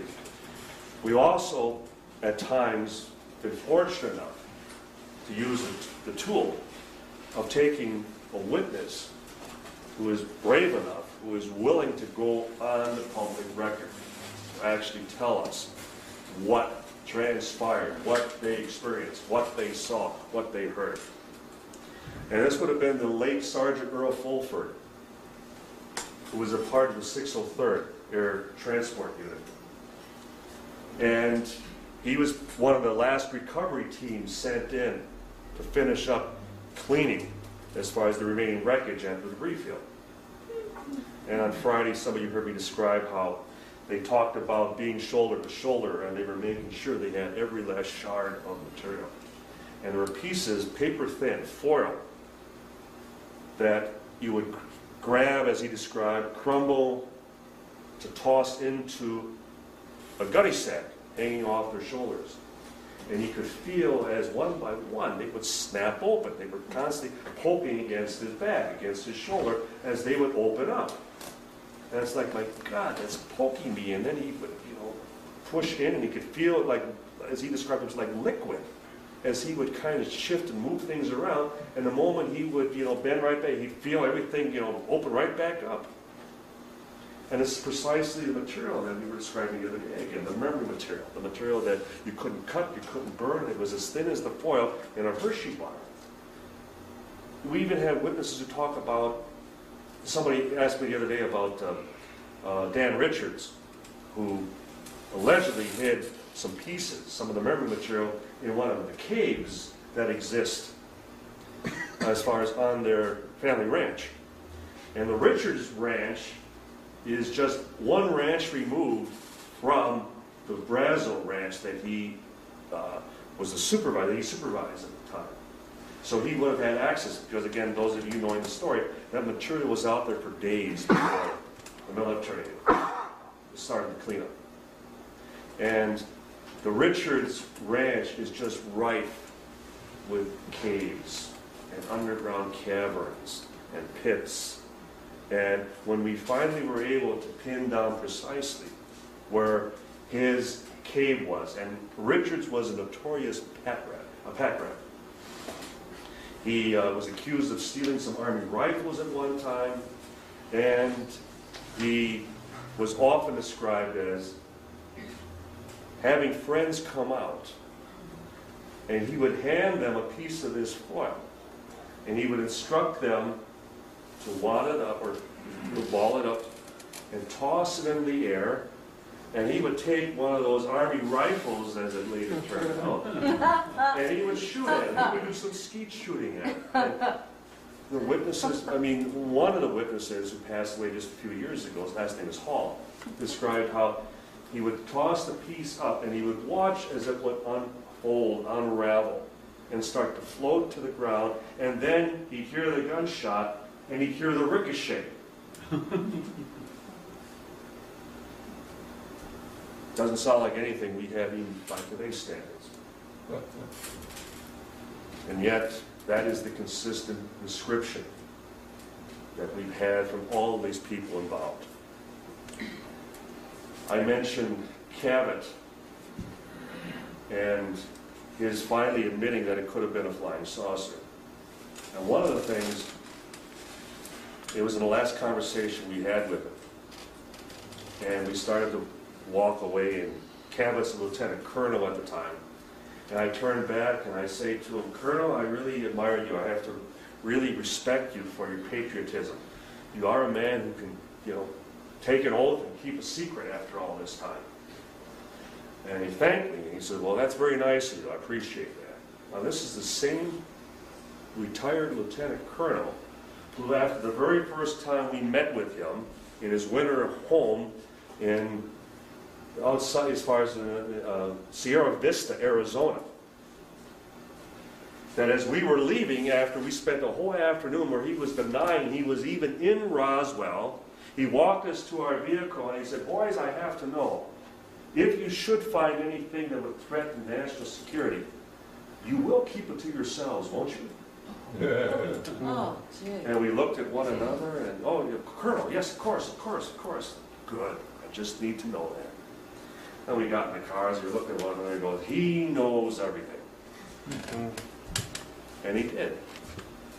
But yet, after I had praised him that last time, and he thanked me, I added, but sir, what gives you the right withholding it from my generation?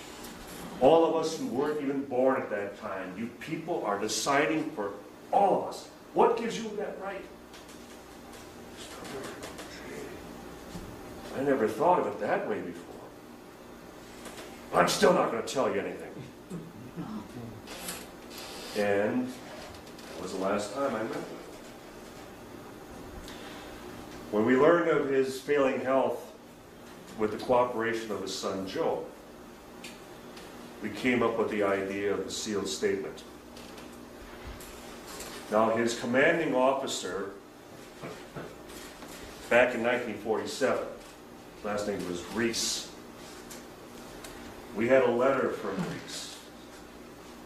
He was not in the loop. He was up in Albuquerque at the Southwest office. And he would report directly back to the Pentagon. When I say counterintelligence, they were plain clothes. They didn't even know one another's ranks. And Reese stated in his letter to us, when Cav, that's what he was called, his last name Cav, they call him Cav. When Cav finally has his press conference, telling what really happened at Roswell, I want to be there. Now that was his own superior, who was not brought into the actual true nature of the event. And as I was starting to describe that, we came up with the idea of the sealed statement, or posthumous release, the thought that if at all possible, maybe he could say something beyond the grave, so to speak. Now here's someone who wasn't there, was there, nothing happened, could have been a flying saucer, and then becomes a star witness to the Air Force Project Mogul report. And all he would tell his son up until the very end was, I'm not ready. Not that it didn't happen, or that it was just a Mogul balloon, or anything else.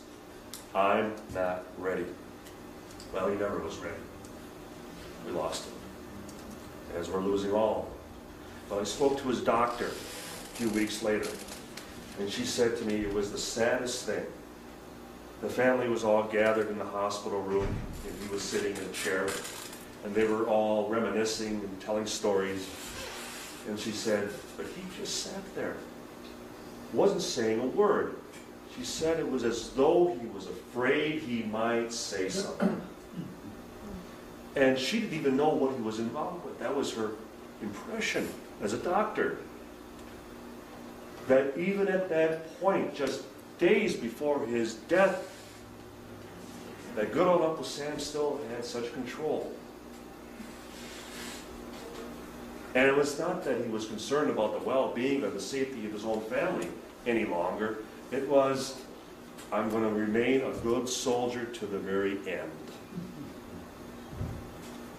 And fortunately, I'm of a generation that believes to also be a good soldier is also to weigh the greater good, the greater need. I mean, it's one thing of each and every one of these men, including Major Marcel and Bill Rickett, and Patrick Saunders, and Edward Easley, Earl Fulford, and 100 others. 100 others who have talked, decided that it's still a national security matter, and always shall be, and as a result, I am not free to discuss it. Don't ask me about it. I'm sworn to secrecy. You can't have 100 people tell you what happened, and then the other half say, we refuse to talk about it. I mean, to me, again, who is greater, who is guilty of the greater crime towards humanity? I mean, it either threatens national security or it doesn't. They either have answers as to the true nature of the crash or they don't. It either was a weather balloon or a mobile surveillance or a balloon device, or it wasn't. And that's the catch-22 that the military, that the government presently is in. That whenever we have a witness who does come forward, and it's one of the things, it's one of the reasons that we always encourage witnesses to go public. Call their bluff. They say it's just a balloon. They say the bodies were just wooden crash dummies. Challenge them on it. Because if they push back, then I guess it's because you might be touching on the true nature of the event. You might be pushing buttons and raising flags that they will have to address and will have to further explain. It's one of the reasons precisely that the Air Force came out with the Project Mogul report in 1994. Because the late Congressman Stephen Schiff, after he was pushing and encouraging Congress to do an in-house investigation on Roswell, and then he tossed it over to the General Accounting Office, Congress's own investigative unit, because he was being stonewalled by the White House, by the Pentagon, by all the branches of the military, as well as civilian intelligence. And then don't tell me there's not a cover-up. I mean, those of us from Wisconsin, we remember Les Aspin, who at the time in the early and mid-90s was the Secretary of Defense.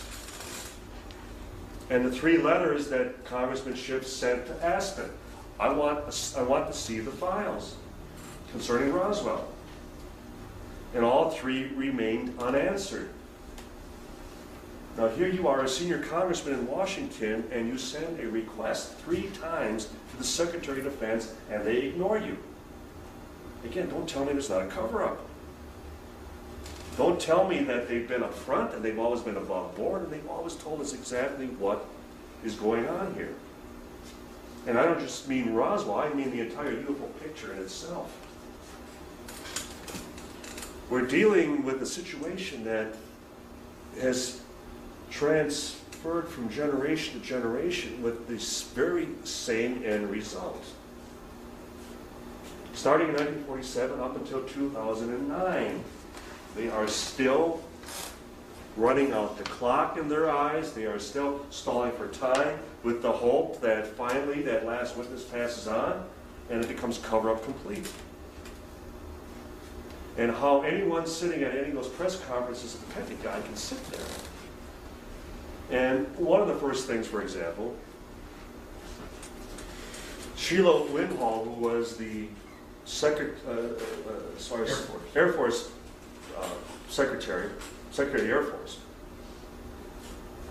drafted a statement that would absolve all Air Force personnel of security oaths concerning Roswell in 1947. And none of the press picked up on the fact that there was no Air Force in July of 1947. This was an Army incident. And I can't tell you how often when we have shown these retired Army personnel that statement, it's like, that's Air Force. It doesn't apply to us. Well, fortunately, when they split off in September and officially in January of 1948, and Roswell Army Airfield became Walker Field, Roswell Air Force Base and Muroc became Edwards, and Wright Field became Wright-Patterson, and so on. A lot of the Army became Air Force. And so a lot of these men started to talk. But again, it demonstrates that what can the government possibly do to them, to they or their families, if it's simply a balloon? Call their bluff. The same certainly would apply as far as the anthropomorphic wooden crash dummies, which came out in 1997. The fact that the project was 5 years removed. And there again, the press laughed about it, but they didn't do anything about it. They knew the Air Force was lying, was covering up, but since when has investigative journalism, still been,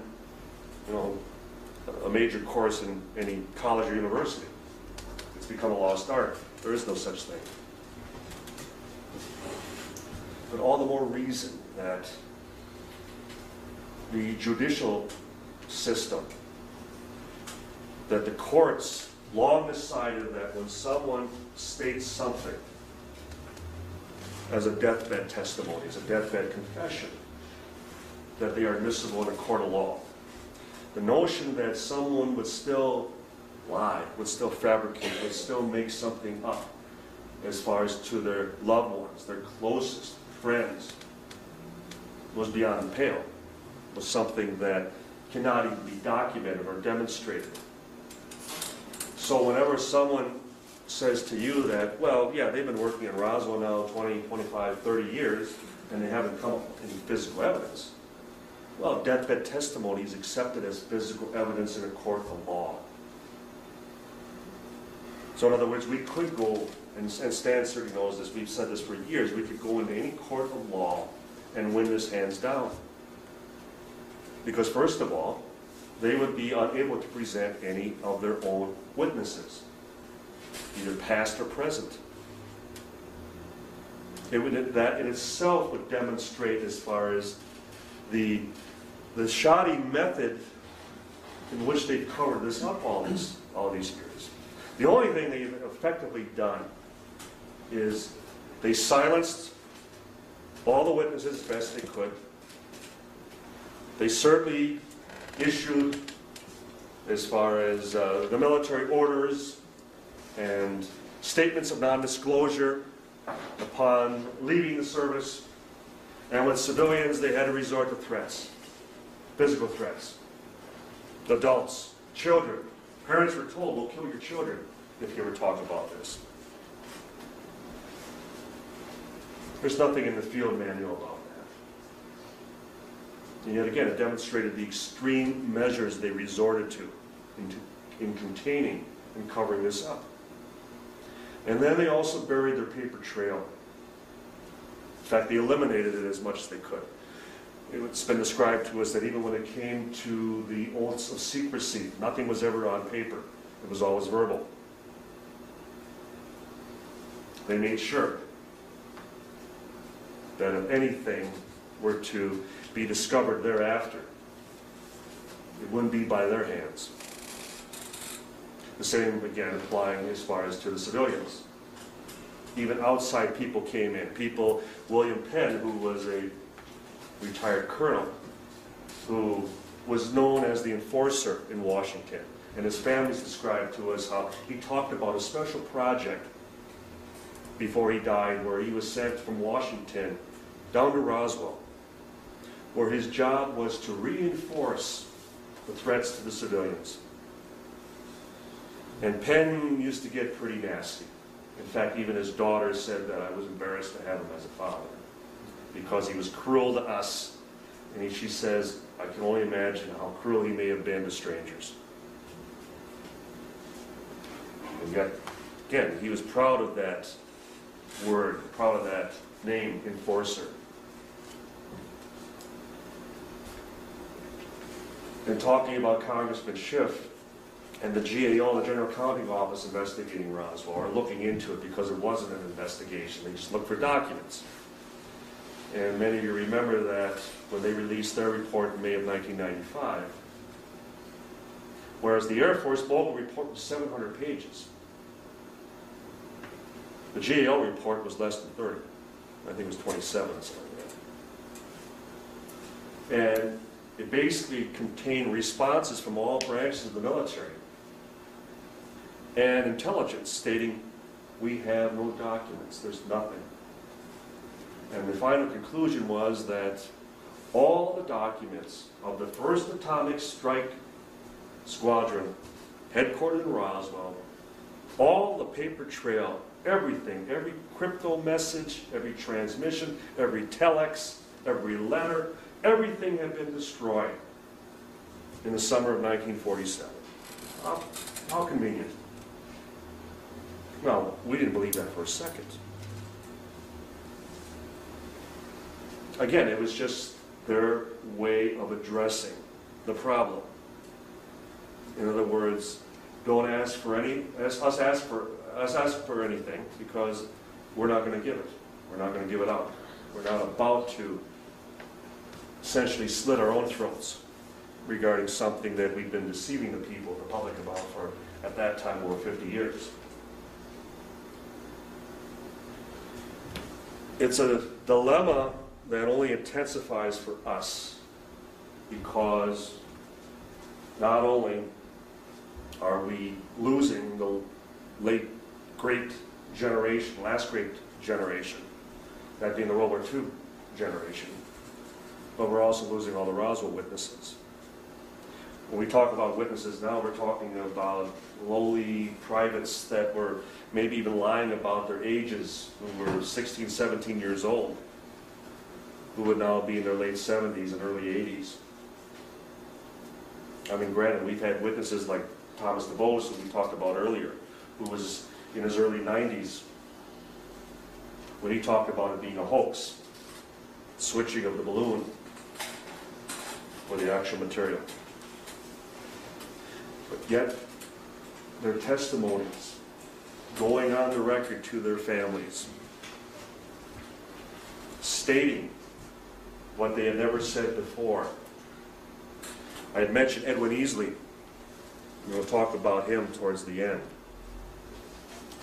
But the base adjutant, Major Patrick Saunders, who would also retire Lieutenant Colonel, When we found him in the early 90s, he immediately just laughed it off. Another example of someone who just, you know, little green men from Mars? What are you talking about?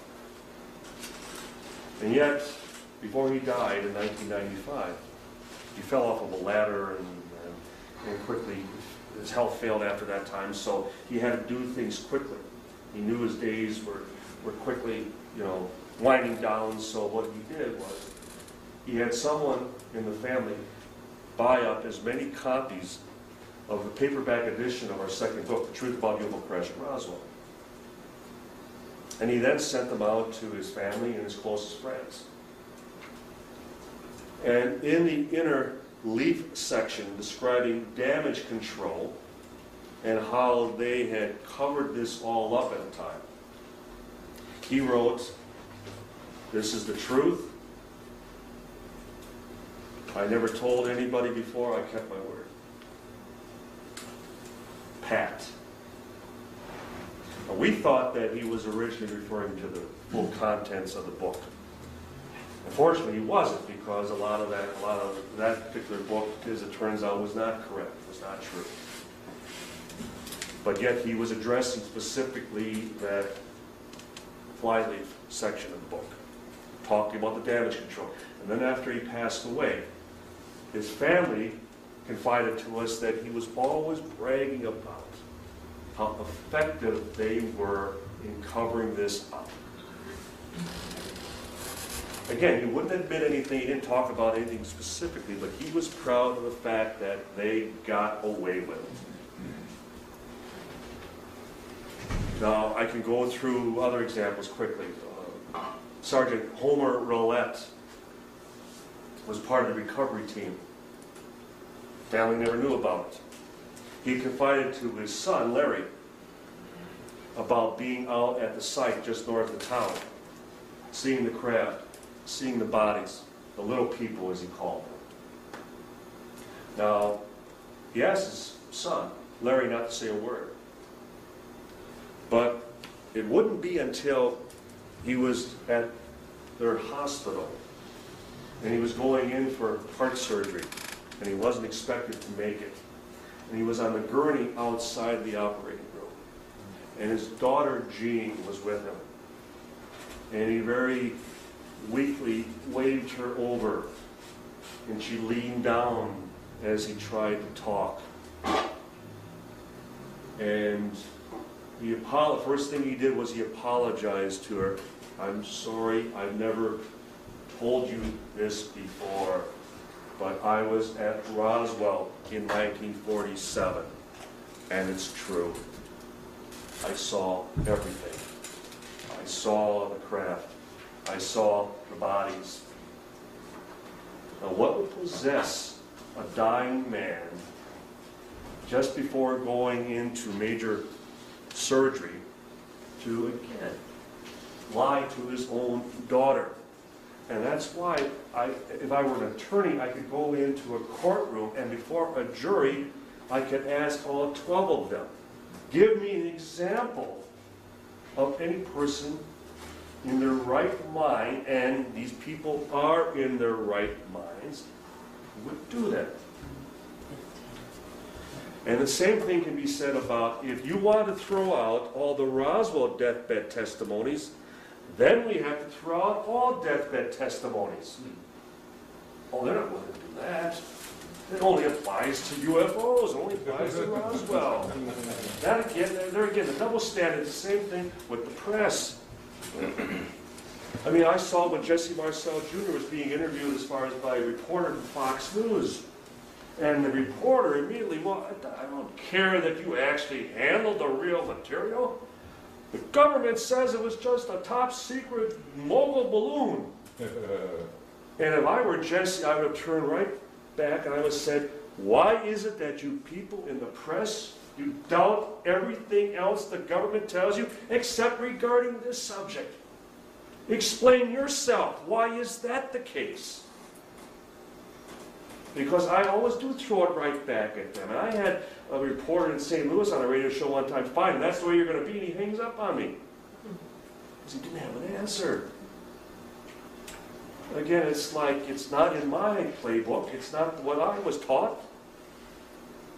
So what you're demonstrating is you can't even think for yourself. You can't even reason and rationalize the fact that when they're telling you that there were wooden crash dummies recovered in Roswell in 1947 that actually didn't fall from the sky until 1952, and you're asking to believe in time travel concerning wooden crash dummies, and I don't scratch my head and go, sorry, but I won't believe that. That does not make any sense at all. What type of a journalist am I? A rubber dummy. Well, they also become, dummies in that sense. When I was interviewed by Miles O'Brien at CNN, we were down in Roswell just a year ago, and we were in the hangar. And many of you have heard this, but again, it just is another clear-cut demonstration. When he asked me, when he said, you've been working on this for, the past 20 years of your life, a big chunk of your life, why are you doing this? And I looked right up at him and I went, because you won't. And he did not like that. The truth hurts. So, again, you have to always look at this as far as outside the box. Why do certain laws only apply to us? Why do only certain restrictions apply to us and not everybody else? I mean, one of us who would be old enough, we could be on our deathbed in the next week and confess to being part of the conspiracy who assassinated John F. Kennedy. But yet, if I confess to handling pieces of an actual flying saucer, we're disqualified. We're demented. We're lying. It only applies to us. Sorry, we all know it doesn't wax both ways. It's either one way or no way. Deathbeds are acceptable or they're not. I was talking about Edwin Easley, who was the provost marshal, and he was dying of stomach cancer at the time. And this was after we had first found him in 1990, and we had him on tape stating over and over again, "I'm sorry, I can't discuss it. I'm still sworn to secrecy. Were you at least out at the crash site?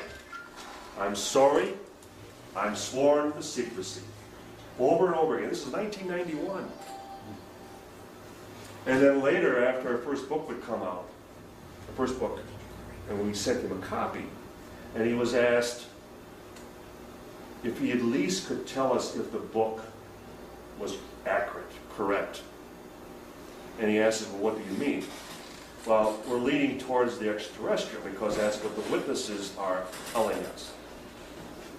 And he responded, "Let's just say you're not going in the wrong direction." That was his way of still maintaining his plausible deniability. He was still maintaining his oath by saying, "Well, you're not going in the wrong direction."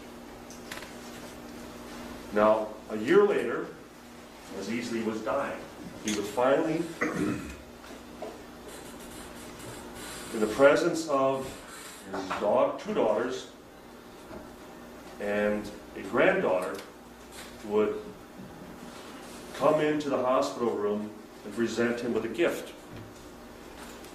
And he would look at it and he turned away and he would go, "Oh, the creatures." And she brought him a paperback copy of our first book.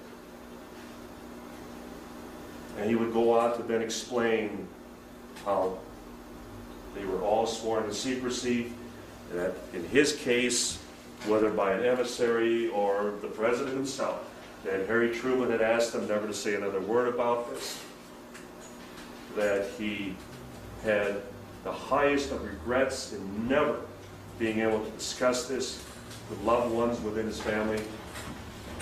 So again, the burden, the amount of intimidation, fear, loyalty, patriotism, whatever you want to call it, for never saying a word about this.